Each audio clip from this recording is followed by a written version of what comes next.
Does New York City have a problem with vigilantes, or are these the heroes that New York City desperately needs? Last week, Daniel Penny was charged with second-degree manslaughter. He was released on bond, but could face up to 15 years in prison. Let's talk a little bit about the Daniel Penny case, as well as some of the YNs that are going crazy and stirring things up in the city. So what do you do when you have a city that's crumbling into a dystopian nightmare?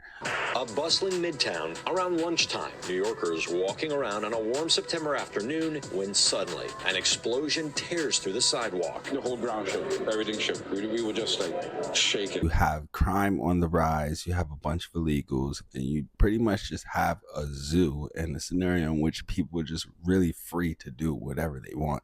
What's going to happen is eventually you're going to have some type of pushback from the public. You're going to start to see people start taking things into their own hand. You're 30? No, bro, you're 30? You're gonna get hurt. Like, I'm telling you right now. Damn. So just don't lie. Don't lie. This is exactly the type of behavior that you're going to start to see more of when the police let criminals go free and the laws and regulations are designed in the best interest of the criminals. Why? Because their original criminality did not have consequence. And when criminality doesn't have consequence, it actually encourages more criminality. And the individuals that actually engage in that criminality become empowered. For those of you who are unfamiliar, last year Daniel Penny was charged with manslaughter. He was on the subway and riding the subway when someone began acting erratic. He stepped in to stop any danger, apparently, at which point he put this person, Jordan Neely, into a chokehold and the person passed away. Rest in peace to Jordan Neely. But if you need a more recent example of the vigilantes that are going wild in New York right now, just check out this clip. Not girl gonna come to you and tell you I'm 17. What? Because not any girl. What? And if I'm lying, beat me up. It's okay. Last one. Last one.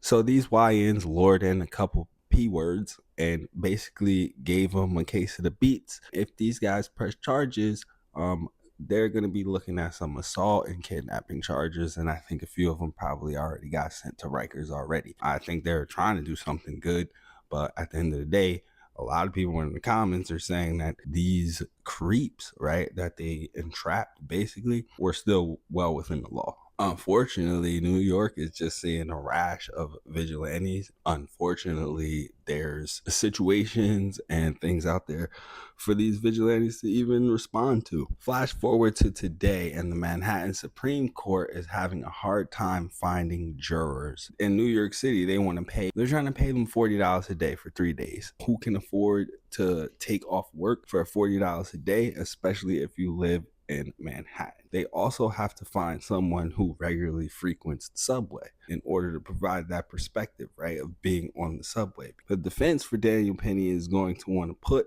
the juror in the subway car with Daniel Penny on that fateful day. All right, so here's my perspective. Because Daniel Penny was recently discharged from the military, you can't just shake off that military behavior. A lot of people still act as though they're still in the military. That was Daniel Penny's first mistake. A lot of soldiers, they don't get to engage in any type of missions or deployments stateside or in a domestic type of environment. And so they maybe don't have a real understanding. When you're here and when you're in America, you have to let the local authorities do their job. Even though the cops in New York City are completely overwhelmed. And that's what we've got in New York. We don't have enough police. We put them here, the criminals go here. We put them here, the criminals come back.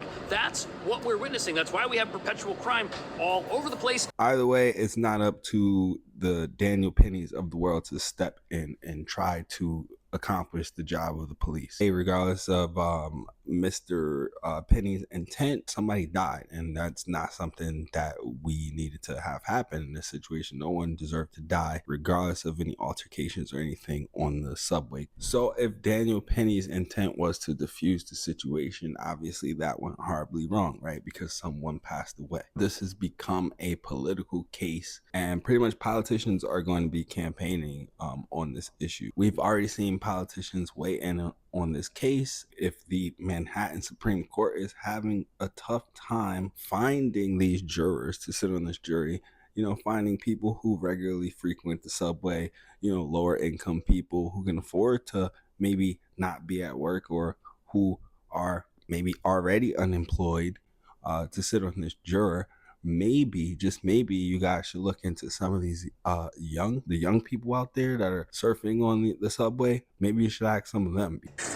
Natalie, this is new at 4. There's troubling new video showing several people standing, even dancing on top of a moving subway train in Brooklyn. These subway surfers took the video of themselves and posted it on TikTok, and now the NYPD is looking at them closely. It seems as if they frequent the subway a lot. It seems as if they don't have anything else better to do, and maybe you can give them $40 a day for 3 days. This is all framed from my perspective, and I'm just one guy. So you get in the comments and you tell me exactly what you think. So does New York City have a problem with vigilantes, or are these the heroes that Gotham City truly needs?